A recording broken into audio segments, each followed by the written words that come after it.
اس programme کے اخراجات جو اسمر منسٹریز کے دوست اور پارٹنرز ادا کرتے ہیں۔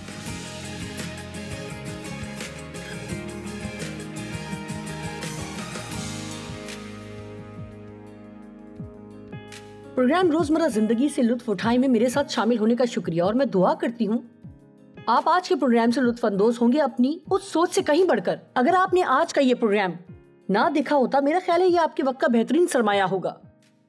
تقریباً 2 دن پہلے میں نے مشکلات کو نہ بڑھانے کے تعلق سے بات شروع کی تھی، یا اس بات کو یوں کہیں کہ اپنی مشکلات سے بھاگنا بند کریں اور ان کا سامنا کریں، ان سے نمٹیں۔ آپ اس بات کو یاد رکھیں کہ ہم جس چیز سے بھاگتے ہیں وہ ہمارا پیچھا کرتی ہے۔ آپ اس وقت تک اپنی جان نہیں چھڑا سکتے جب تک آپ ان کا سامنا نہ کر لیں۔ آپ کو اپنے خوف کا سامنا کرنا ہوگا تاکہ اس سے جان چھڑا سکیں۔ جب داؤد جاتی جولیت کے مقابلے کو گیا تو وہ اس سے بھاگا نہیں تھا۔ بائبل میں لکھا ہے داؤد جلدی سے مقابلہ کرنے دوڑا، اور یہ تب کی بات ہے جب جولیت اسے دھمکا رہا تھا۔ جب آپ محسوس کریں کہ آپ کی مشکلات آپ کو دھمکا رہی ہیں تو آپ کو خدا کی قوت میں ان کا سامنا کرنے اور نمٹنے کی ضرورت ہے۔ شاید آپ خود سے اتنے مضبوط نہ ہوں، لیکن لکھا ہے کہ خدا سے سب کچھ ممکن ہے۔ پولوس نے کہا جو مجھے طاقت بخشتا ہے میں اس میں سب کچھ کر سکتا ہوں۔ جو مجھ میں رہتا ہے وہ اس سے بڑا ہے جو دنیا میں ہے۔ آپ کو زندگی میں بھاگتے رہنے کی ضرورت نہیں ہے۔ آپ کو اپنے ماضی سے بھاگنے کی ضرورت نہیں۔ آپ کو ان باتوں سے بھاگنے کی ضرورت نہیں ہے جو آپ کے ساتھ ہوئی ہیں یا جو آپ نے کی تھی۔ آپ کو اپنے گناہ سے بھاگنے کی ضرورت نہیں ہے۔ آپ خدا سے کھل کر بات کر سکتے ہیں اور اس کی معافی کو حاصل کر سکتے ہیں اور آگے بڑھ سکتے ہیں۔ آپ کو ساری زندگی غصے میں رہنے کی ضرورت نہیں ہے۔ آپ اس سے نمٹ سکتے ہیں۔ آپ مسائل کا سامنا کر سکتے ہیں۔ ہم نے بائبل میں سے کچھ لوگوں کے بارے میں سیکھا جنہوں نے بھاگنے کی کوشش کی اور کس طرح خدا ہمیشہ ان کو اسی جگہ واپس لایا جہاں سے وہ بھاگے تھے۔ میرے لیے بہت دلچسپ بات ہے۔ جانتے ہیں یونا خدا سے بھاگا اور دوسرے شہر کو چلا گیا، اور پھر کس طرح مچھلی کے پیٹ میں ڈالا گیا، اور آخر کار اس نے توبہ کی اور خدا کے پاس واپس گیا، اور خدا نے دوسری مرتبہ کہا نینوا کو جا۔ لیکن جانتے ہیں دوسری مرتبہ بھی خدا نے اسے وہی حکم دیا جو اسے پہلی مرتبہ دیا تھا، اور اگر یونا نے پہلے حکم مان لیا ہوتا تو وہ مچھلی کے پیٹ میں جانے کی ایک بڑی مشکل سے بچ سکتا تھا۔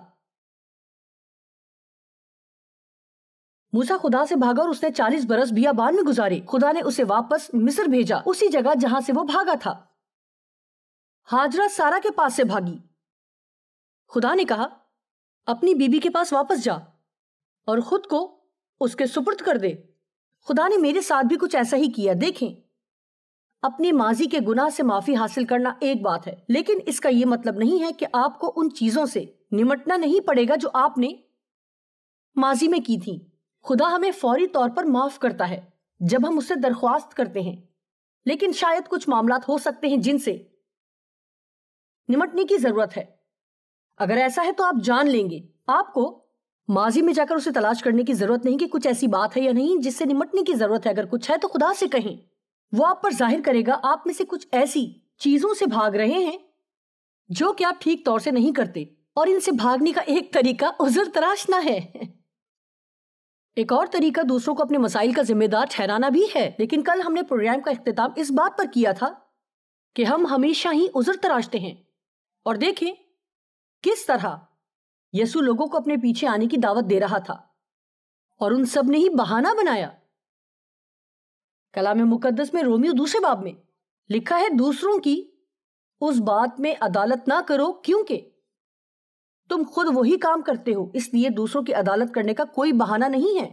آپ کو عدالت کا کوئی حق نہیں ہے، یعنی دوسروں کی عدالت کرنے کا۔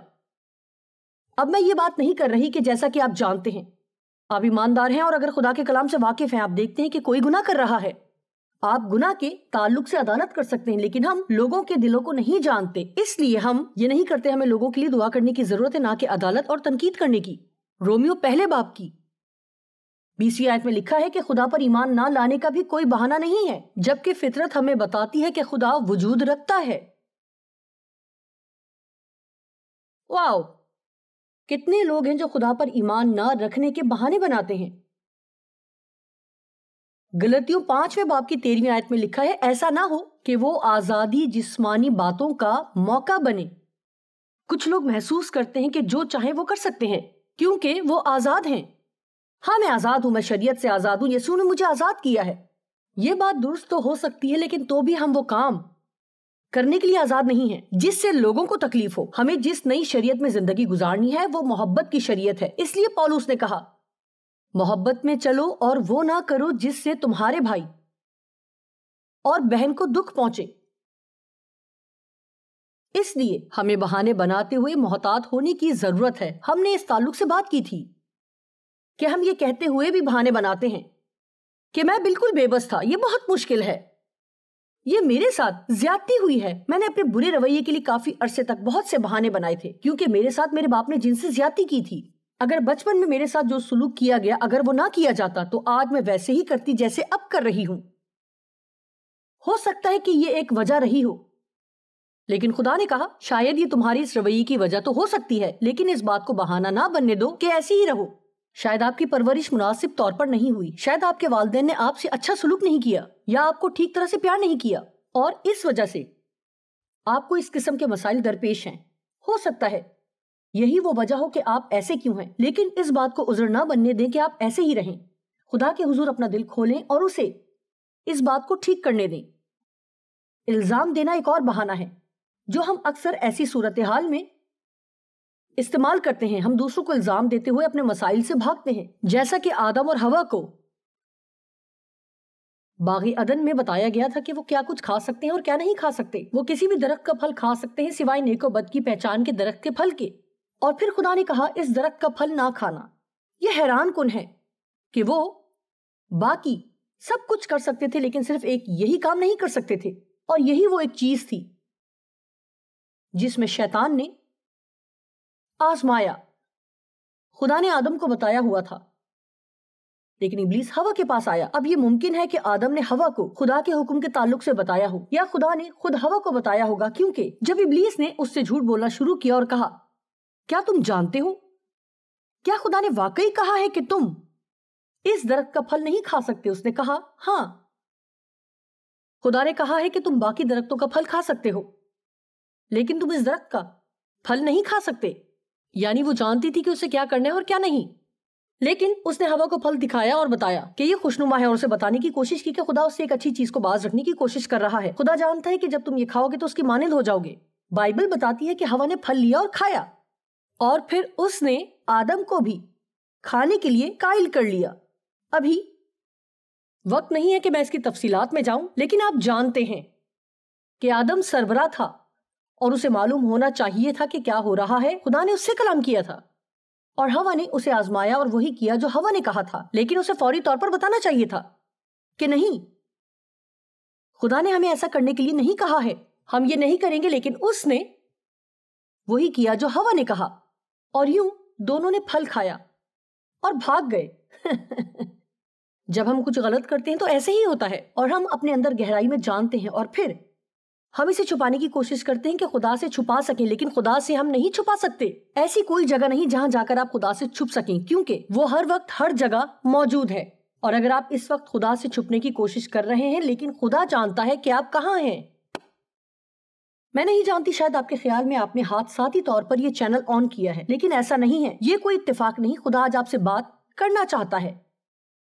میں نے بہت سے لوگوں کے تعلق سے مضحکہ خیز کہانیاں سنی ہیں جن کے خیال میں انہوں نے اچانک سے ٹی وی آن کیا۔ اسی طرح ایک شخص نے مجھے بتایا کہ ایک رات وہ بہت نشے میں تھا اور آدھی رات کے وقت اس نے ٹی وی آن کیا اور میں آن ایئر تھی اور وہ میری بات سننا نہیں چاہتا تھا۔ اس کے خیال میں بے وقوف تھی۔ اس نے چینل بدلنے کی کوشش کی اور چینل بدلا نہیں جا رہا تھا۔ اس نے سوچا ریموٹ کی بیٹری ختم ہو گئی اور یہ بیکار ہے، اس لیے اس نے بیٹری تبدیل کی، لیکن چینل بدستور بدلا نہیں جا رہا تھا۔ اس نے کہا صرف ایک ہی بات ہو رہی تھی کہ بٹن سے آواز اونچی ہوتی جا رہی تھی۔ اس نے بتایا جیسے ہی آپ کا پروگرام ختم ہوا ریموٹ نے پھر سے کام کرنا شروع کر دیا اور سب ٹھیک ہو گیا۔ اس نے کہا میں ڈر گیا۔ اس نے جان لیا کہ خدا اس سے نمٹنے کی کوشش کر رہا تھا اور آخر کار اس نے خدا کے ساتھ تعلق درست کیا۔ اس لیے میں نہیں جانتی کہ آپ آج یہ پروگرام کیوں دیکھ رہے ہیں، لیکن یہ خواہش نہ کریں کہ آپ کسی ایسے شخص کو جانتے ہیں جن کے اندر یہ سب مسائل ہیں تو اسے آپ کے ساتھ ہونا چاہیے تھا۔ خدا کو موقع دے کہ آپ سے کلام کرے، اور اگر خدا آج آپ سے کوئی بات کہتا ہے تو اس کی آواز سنیں۔ آپ کس کو اپنے مسائل کا ذمہ دار ٹھہرا رہے ہیں؟ میں نے آپ کو بتایا کہ میں کئی سال تک الزام لگاتی رہی۔ میں نے ماضی پر اور ڈیو پر الزام لگایا۔ میں نے سب کو ذمہ دار ٹھہرایا، لیکن میں نے اپنے برے رویے کی کوئی بھی ذمہ داری قبول نہ کی۔ ہمیں ذمہ داری کو قبول کرنے کی ضرورت ہے۔ بائبل رومیو 14 باب میں کہتی ہے ہم میں سے ہر ایک خدا کو اپنا حساب دے گا۔ خدا مجھ سے ڈیو کے بارے میں نہیں پوچھے گا، وہ مجھ سے میرے بارے میں پوچھے گا، اور مجھے اس بات کو یقینی بنانا ہے کہ میں وہ کروں جو خدا مجھ سے کہہ رہا ہے، کہ میں بغیر الزام اور عذر پیش کرنے کے کروں۔ وقت نہیں ہے کہ آج اس پر زیادہ دیر تک بات کر سکوں، لیکن یہ بہت دلچسپ ہے، کیونکہ جب خدا آدم اور حوا کے پاس آیا اور کہا تم کیوں چھپ رہے ہو؟ تمہیں کس نے کہا کہ تم ننگے ہو؟ اور پھر فوری طور پر آدم نے حوا پر الزام لگایا، اے خدا جو عورت تو نے مجھے دی اس نے خود بھی کھایا اور مجھے بھی دیا اور میں نے کھایا، اور یہ عورت ہے جو تو نے مجھے دی ہے۔ اس نے نہ صرف عورت کو بلکہ خدا کو بھی ذمہ دار ٹھہرایا کہ اس نے عورت اسے دی ہے، اس نے کوئی ذمہ داری قبول نہ کی۔ اور پھر خدا نے حوا سے پوچھا اور اس نے کہا ابلیس نے مجھ سے یہ کروایا ہے۔ سب ہی دوسروں کو ذمہ دار ٹھہرا رہے تھے، لیکن پھر خدا آیا تاکہ سب سے نمٹے، تو وہ آدم سے نمٹا، وہ حوا سے نمٹا، اور وہ سانپ سے نمٹا۔ اس وقت سب ہی ذمہ دار تھے۔ اس طرح ہم سب بھی ذمہ دار ہیں۔ ہمیں اپنی ذمہ داری کو قبول کرنا لازمی ہے۔ کلام مقدس میں سارہ اور ابراہم ایک بڑی مثال ہیں۔ میں نے یہ کہانی آپ کو ہفتے کے آغاز میں بتائی تھی کہ کس طرح خدا نے ان سے اولاد کا وعدہ کیا، اور اس وعدے میں کچھ تاخیر ہوئی۔ وہ انتظار سے تھک گئے، اس لیے انہوں نے اپنا منصوبہ بنایا۔ سارہ نے اپنی لونڈی ابراہم کو دی تاکہ اس کی دوسری بیوی بنے۔ پھر وہ حاملہ ہوئی اور اپنی بیوی کو حقیر جانا۔ جب وہ حاملہ ہو گئی، یہ بات کچھ اس طرح سے تھی کہ اس نے کہا نہیں میں حاملہ ہوں اور تم نہیں ہو، ابراہم مجھ سے زیادہ پیار کرے گا، وہ ہمارے جیسے ہی لوگ تھے۔ لیکن سارہ یہ سب برداشت کرنے کو تیار نہ تھی، اس لیے ہاجرہ بیابان میں بھاگ گئی، اور خدا نے اسے بتایا کہ واپس اپنی بیوی کے پاس جائے۔ اور پھر سارہ نے ابراہم کو الزام دیا یہ تمہاری غلطی ہے، لیکن یہ سارہ تھی جس نے مشورہ دیا تھا۔ لیکن اب اچانک ہی یہ ابراہم کی غلطی تھی، اور پھر ابراہم نے کہا نہیں یہ تمہاری غلطی ہے۔ ہر کوئی دوسرے کو ذمہ دار ٹھہرا رہا تھا۔ ہم یہی بات بنی اسرائیل میں دیکھتے ہیں جب وہ بیابان میں تھے۔ ان کا رویہ بہت برا تھا اور وہ بے صبر ہو چکے تھے، وہ بڑبڑا رہے تھے، وہ شکایت کر رہے تھے، وہ من سے آسودہ نہیں تھے، انہوں نے من کو پسند نہ کیا، انہوں نے اسے پسند نہ کیا۔ اسی طرح ہر دفعہ جب ان کو کوئی مسئلہ ہوتا، ہر مرتبہ جب انہیں کوئی مسئلہ درپیش ہوتا، وہ موسیٰ کو ذمہ دار ٹھہراتے اور خدا پر الزام لگاتے، لیکن کبھی نہیں کہا کہ ہمارا رویہ بہت برا ہے اور ہمیں بدلنے کی ضرورت ہے۔ اے خدا ہمیں معاف کر، ہمارا رویہ بہت برا ہے۔ لیکن نہیں، یہ ہمیشہ موسیٰ اور خدا کی غلطی ہوتی۔ تو ہمیں مصر سے کیوں نکال لایا؟ تم ہمیں مصر میں ہی رہنے دیتے، ہم تو یہاں آنا ہی نہیں چاہتے تھے۔ لیکن یہ سچ نہیں تھا، وہ خدا کی منت کر رہے تھے کہ انہیں یہاں سے نکالے۔ اس لیے وہ 40 برس تک بیابان میں آوارہ پھرتے رہے، اور بائبل کے مطابق یہ سفر صرف 11 دن کا تھا۔ اور ایک وجہ یہ بھی ہے، بلکہ ایک بڑی وجہ یہ بھی تھی کہ وہ ان چیزوں کا سامنا نہیں کرنا چاہتے تھے جن کے تعلق سے خدا ان سے نمٹنے کی کوشش کر رہا تھا۔ وہ ہر وقت کسی اور کو ذمہ دار ٹھہراتے رہے۔ واو! میرے خیال سے میں کچھ رکوں گی اور آپ کو اس تعلق سے سوچنے کا موقع دوں گی۔ آپ کس کو اپنے مسائل کا ذمہ دار ٹھہراتے ہیں؟ کیا آپ بہت قرض میں ہیں اور آپ اپنے مالک کو ذمہ دار ٹھہراتے ہیں کہ وہ آپ کو زیادہ تنخواہ نہیں دیتا، جبکہ حقیقت میں یہ آپ ہیں جو فضول خرچی بند نہیں کرتے؟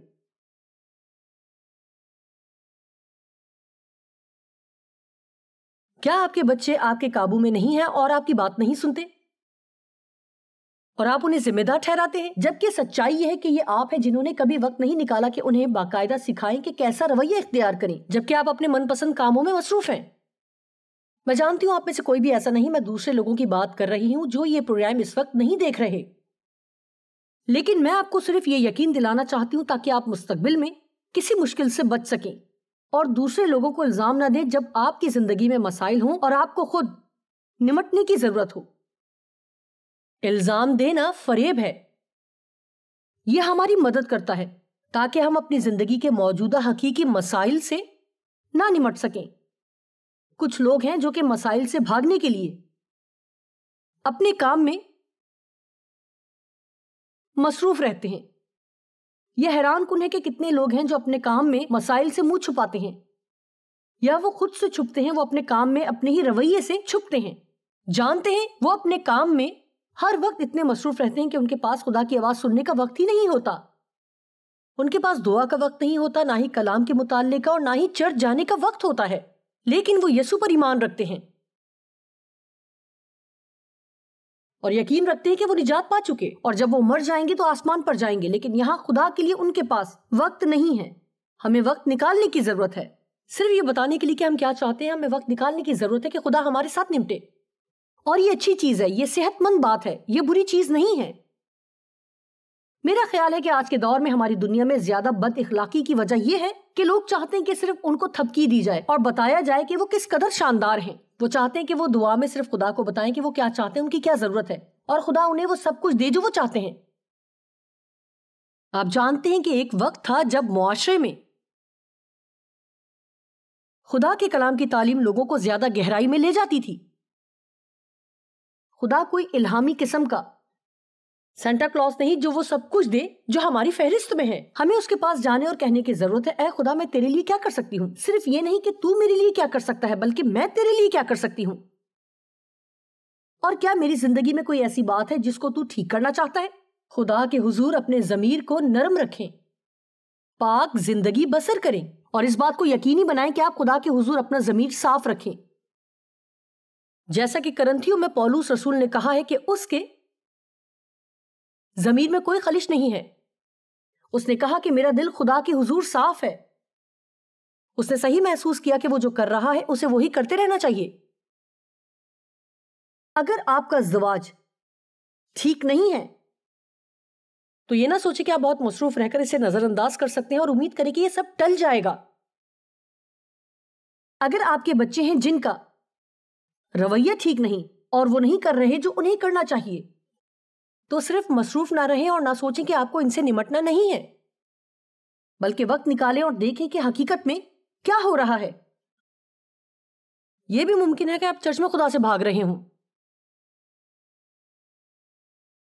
میں چرچ جانے کے حق میں ہوں اور میرا خیال ہے کہ آپ کو چرچ جانا چاہیے، لیکن شاید آپ میں سے کچھ لوگوں کے خاندانی مسائل ہیں اور آپ ہفتے میں 7 دن چرچ میں ہوتے ہیں، لیکن شاید آپ کو کچھ وقت کم کر کے اپنے خاندان کے ساتھ وقت گزارنے کی ضرورت ہے.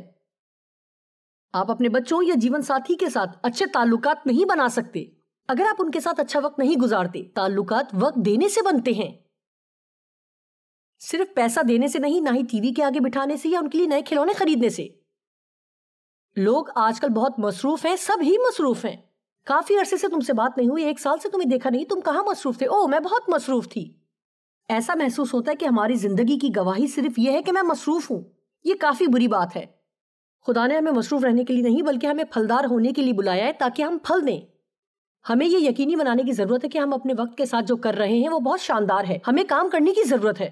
ہمیں یقیناً اپنے لیے آمدن کی ضرورت ہے تاکہ اپنے بلوں کی ادائیگی کر سکیں اور زندگی گزار سکیں. لیکن شاید آپ اپنے کام کر کے اپنے ضروری کاموں پر اپنے کام کو ترجیح دے رہے ہیں. جب آپ بستر مرگ پر ہوں گے تو آپ یہ جاننا نہیں چاہیں گے کہ آپ کا بینک بیلنس کتنا ہے. آپ اپنے خاندان کو اور اپنے دوستوں کو اپنے پاس دیکھنا چاہیں گے. اس لیے چیزوں کو اس قدر اہمیت نہ دیں کہ آپ اسے بھول جائیں جو واقعی اہم ہے. فلپیوں پہلے باب کی 10ویں آیت میں پولس دعا کرتا ہے کہ لوگ واقعی سیکھ جائیں کہ عمدہ باتوں کو پسند کر سکو اور مسیح کے دن تک صاف دل رہو اور ٹھوکر نہ کھاؤ. اس بات کو یقینی بنائیں کہ آپ ان چیزوں کو وقت دیں جو کہ واقعی اہم ہے. یقیناً آپ کو کام کرنے کی ضرورت ہے، لیکن آپ کو وہ کام کرنے کی بھی ضرورت ہے جو کہ اہم ہے. کیا آپ اپنا خیال رکھ رہے ہیں؟ کیا آپ اپنی صحت کا خیال رکھ رہے ہیں؟ کیا آپ اتنے مصروف ہیں کہ دن بھر بالکل بھی پانی ہی نہ پئیں؟ کیا آپ اتنے مصروف ہیں کہ ورزش بالکل بھی نہ کریں؟ کیا آپ اتنے مصروف ہیں کہ دوستوں کو کال ہی نہ کریں؟ محتاط رہیں کہ آپ اتنے مصروف نہ ہو جائیں کہ یہ آپ کا بہانہ بن جائے. لوگوں کے فرار ہونے کا ایک اور طریقہ ہے تاخیر کرتے رہنا. مجھے یہ پسند ہے. واو! یسایہ پہلے باب کی 23ویں آیت میں لکھا ہے، تیرے سردار گردن کش اور چوروں کے ساتھی ہیں، ان میں سے ہر ایک رشوت دوست اور انعام کا طالب ہے. وہ یتیموں کا انصاف نہیں کرتے اور بیواؤں کی فریاد ان تک نہیں پہنچتی کیونکہ وہ تاخیر کرتے یا وہ کان بند کر لیتے ہیں. بائبل کہتی ہے کہ ہمیں غریبوں کی مدد کرنی چاہیے. یہ کسی اور کے بارے میں نہیں بلکہ ہم سب کے لیے ہے. ہمیں غریبوں کی مدد کرنے کے لیے سرگرم ہونے کی ضرورت ہے. یا تو اپنی کلیسیاؤں کے ذریعے مالی طور پر، اور اس بات کو یقینی بنائیں کہ ہم ایسی کلیسیا میں ہوں جو کہ غریبوں تک پہنچنے کا اور مشن کا کام کرتی ہو. کسی بھی شکل یا طریقے سے ہمیں ان کی مدد کرنے کی ضرورت ہے جو کہ ہم سے کم خوش قسمت ہیں. مجھے یقین ہے کہ آپ ایسے لوگوں کے ساتھ کام کرتے ہیں جنہیں مدد کی ضرورت ہے جو کہ آپ سے کم خوش قسمت ہیں. کیا آپ کسی اور کی مدد کرنے کے لیے کچھ کر رہے ہیں یا اپنی ذات تک ہی محدود ہیں؟ آپ کہتے ہیں کہ میں جانتی ہوں کہ مجھے دینے کی ضرورت ہے، لیکن اس وقت مجھے اپنے کچھ بلوں کی ادائیگی کرنے کی نہایت ضرورت ہے، اور جب درست وقت آئے گا میں یہ کروں گی. آپ جانتے ہیں وائز 11ویں باب کی 4 آیت میں لکھا ہے، جو ہوا کا رخ دیکھتا رہتا ہے، جو مناسب حالات کا انتظار کرتا ہے، وہ بوتا نہیں، اور جو بادلوں کو دیکھتا ہے کاٹتا نہیں. ہم کتنی مرتبہ اچھے کام کرنے کو ملتوی کر دیتے ہیں جب تک کہ ہمیں وقت مناسب نہ لگے. مجھے یہ کلام پسند ہے. بائبل میں حجی 1 باب میں لکھا ہے، یہاں ایک شاندار کہانی ہے.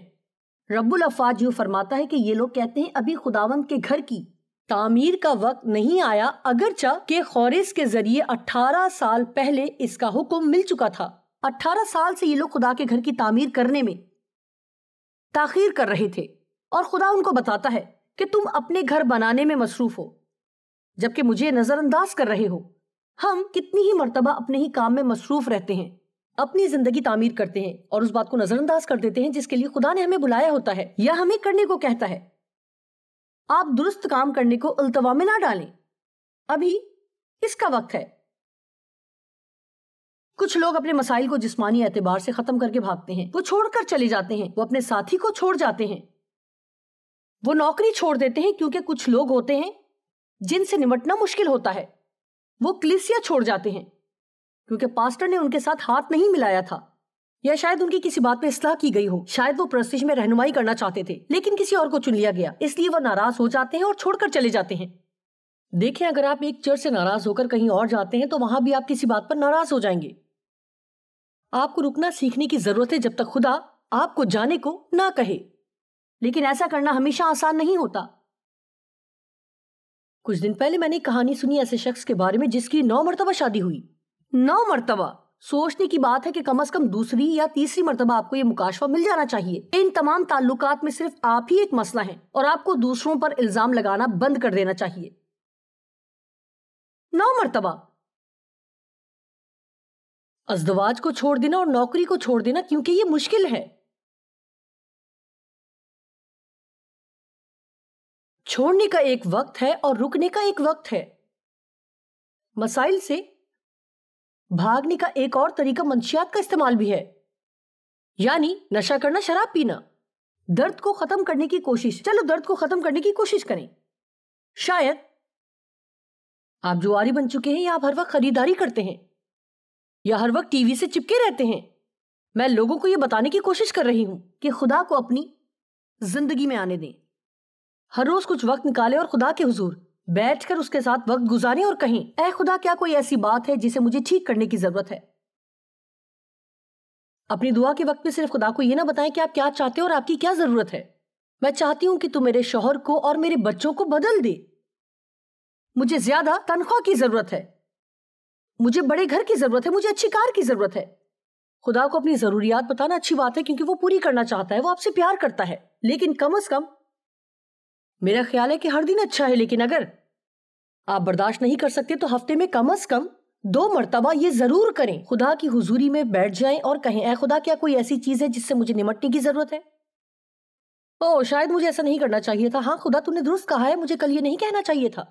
کیا تو چاہتا ہے کہ میں معافی مانگوں؟ ٹھیک ہے، میں ایسا کرنا تو نہیں چاہتی لیکن میں یہ کروں گی.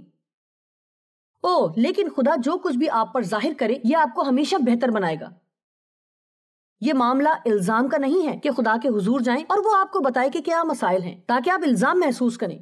اب آپ پرجوش ہو جائیں کیونکہ خدا آپ پر کچھ ظاہر کرنا چاہتا ہے جس میں تبدیلی کی ضرورت ہے، کیونکہ اس کا مطلب ہے وہ آپ کی فکر کرتا ہے اور آپ کو بہتر بنانا چاہتا ہے. یہی وجہ ہے کہ میں گزشتہ 3 دن سے آپ کو یہ پیغامات دے رہی ہوں. میں چاہتی ہوں کہ آپ آزاد ہوں. میں نہیں چاہتی کہ مسائل ہر وقت آپ کا پیچھا کرتے رہیں. میں چاہتی ہوں کہ آپ اپنے تمام معاملات کا سامنا کریں اور خدا کو موقع دے کہ وہ آپ کو آزاد کرے اور آپ کو رہائی دے.